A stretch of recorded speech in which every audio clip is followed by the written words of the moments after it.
कल दिनांक 13 अगस्त 2024 को दरभंगा की सड़कों पर मेडिकल के तमाम छात्र छात्राएं और दरभंगा के छोटे से बड़े तमाम डॉक्टर सड़कों पर कैंडल मार्च लेकर के सिर्फ एक ही मांग जो है वो उनके जबान पर सुनाई दी। We want justice, we want justice. ये जो प्रोसेशन था वो डीएमसीएच के बेता वाले एरिया में बेता की सड़कों पर था, जो अललपट्टी से लेके बेता तक था। और इस प्रोसेशन में तकरीबन ये समझा जा रहा है कि डीएमसीएच के जितने भी मेडिकल के छात्र छात्राएं थी, वही नहीं बल्कि डीएमसीएच के जितने भी सीनियर और जूनियर डॉक्टर थे, वो तमाम लोग इस प्रोसेशन का हिस्सा बने, कैंडल मार्च निकाला।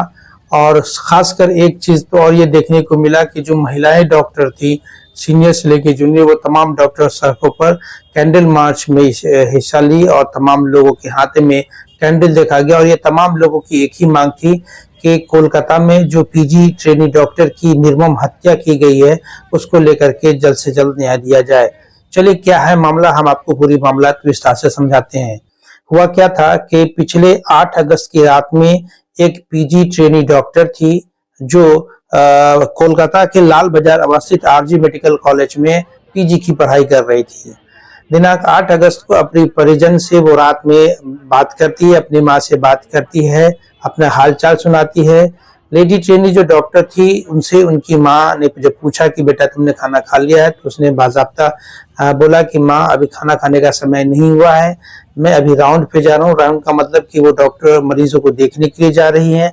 अच्छे ढंग से माँ बेटी में बातचीत होती है। उसके बाद थोड़ी देर के बाद अचानक उनके परिजन को ये फोन किया जाता है कि ये आप लेडी डॉक्टर के माता पिताजी बोल रहे हैं। तो उनके पिताजी ने कहा कि हाँ मैं उनके पिता बोल रहा हूँ, तो आपकी बेटी की तबीयत खराब है, जितनी जल्दी हो सके आप मेडिकल कॉलेज पहुंच जाएं। जब उनके माता पिता मेडिकल कॉलेज पहुंचते हैं तो पता ये चलता है कि उनकी जो बेटी है पीजी ट्रेनी डॉक्टर, उसकी मौत हो चुकी है, उसने अपने इहलीला समाप्त कर ली है।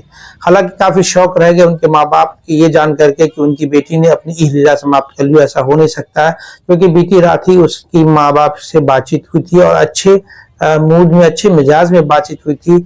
और इस तरह से अच्छे मिजाज में बात करने वाली लड़की भला अपनी इहलीला कैसे समाप्त कर सकती है।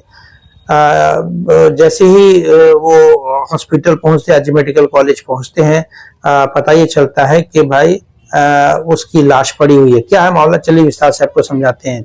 बीते 8 और 9 अगस्त की रात में एक आरजी मेडिकल कॉलेज है, उसमें एक प्रोग्राम था। उस प्रोग्राम में तकरीबन रात के 10-11 बजे तक वो लेडी ट्रेनी डॉक्टर अपने कई सहयोगी के साथ गपशप करके वो ये कहकर के वहां से अपने रूम में चले गए कि मैं आराम करने जा रही हूँ। सुबह में 9 अगस्त की सुबह में उसकी लाश छत विचत स्थिति में मिलती है। यानी कि जो प्रत्यक्षदर्शी हैं, जब उनके बॉडी को देखा तो शरीर के कई अंग उसके कटे हुए थे, नग्न अवस्था में थी वो, और हर पार्ट से जो है वो ब्लीडिंग हो रहा था, प्राइवेट पार्ट से ब्लीडिंग हो रहा था। गर्दन में के हड्डियों को तोड़ दी गई थी। छत विचित स्थिति में उसकी लाश मिली। ये मामला जब तेजी से वायरल होना शुरू होता है, तमाम डॉक्टर, तमाम मेडिकल कॉलेज के जो है वो स्टूडेंट जो है वहां जमा होना शुरू होते हैं।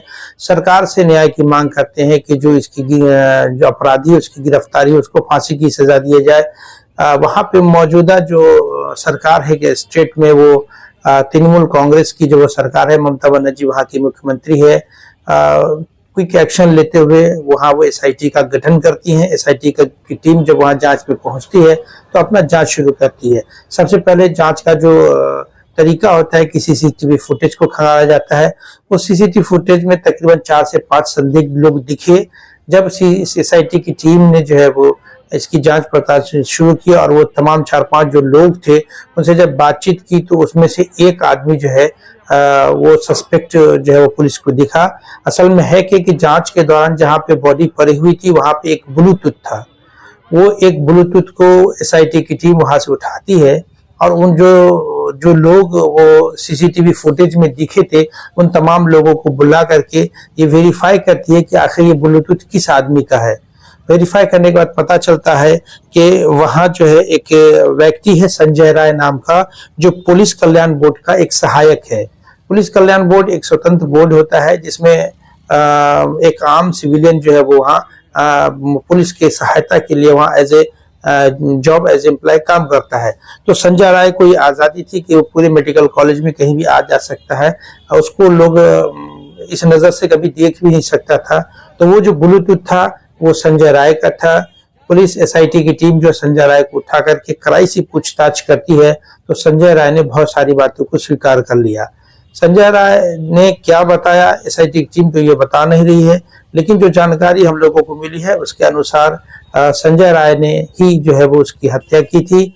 और उसकी हत्या के पीछे का क्या कारण हो सकता है? संजय राय के मोबाइल को जब पुलिस ने खंगाला तो उसके मोबाइल में काफी पॉर्न वीडियो मिले, काफी गंदी फिल्मों के वीडियो उसमें मिले। यानी संजय राय के जब रिकॉर्ड्स को जो है एसआईटी टीम ने खंगाला शुरू किया तो पता चला कि संजय राय इसी नेचर का आदमी है, जिस लड़की को वो देखता है वो इसी निगाह से देखता है। वो उसने अपने फैमिली लाइफ में जो है वो कई शादियां कर रखी है, कई को उसने डिवोर्स दे रखा है। उनके चाल चलन जो है वो काफी अच्छे नहीं थे और पुलिस इस एंगल को भी वो इस घटना से जोड़ करके देख रही है। बहरहाल जो प्राइम सस्पेक्ट जो एसआईटी की टीम को थी वो संजय राय, उसकी तो गिरफ्तारी हो चुकी है, लेकिन पुलिस इस एंगल को भी देख खंगाल रही है कि कहीं इनके साथ इनके कई और सहयोगी भी या इस घटना में और भी कोई ऐसे लोग तो नहीं है जो इनकी घटना में ये शामिल है। पुलिस इन तमाम लोगों को खंगाल रही है। इसी घटना को लेकर के न सिर्फ दरभंगा बल्कि पूरे देश में जो मेडिकल के छात्र छात्राएं हैं उनमें उबाल है, मेडिकल के जो डॉक्टर हैं उनमें गुस्सा है। उनकी मांगे हैं कि तम जो है वो बहुत जल्द जो ये पीजी ट्रेनिंग लेडी डॉक्टर है उसको जो है वो न्याय दिया जाए, क्योंकि सबसे बड़ी बात यह है कि सरकार जो भी हो लेकिन ये सार्वजनिक क्षेत्र में जो काम करने वाली महिलाएं हैं उसकी सुरक्षा की गारंटी निश्चित तौर पर देनी चाहिए था। यहाँ पे कोई राजनीति नहीं होनी चाहिए था, क्योंकि यहाँ पे मामला जीवन से जुड़ा हुआ है। खास करके डॉक्टर जिसे धरती का भगवान कहा जाता है उसको लेकर के एक अलग ही छवि जो है वो हमारे समाज में बनी हुई है।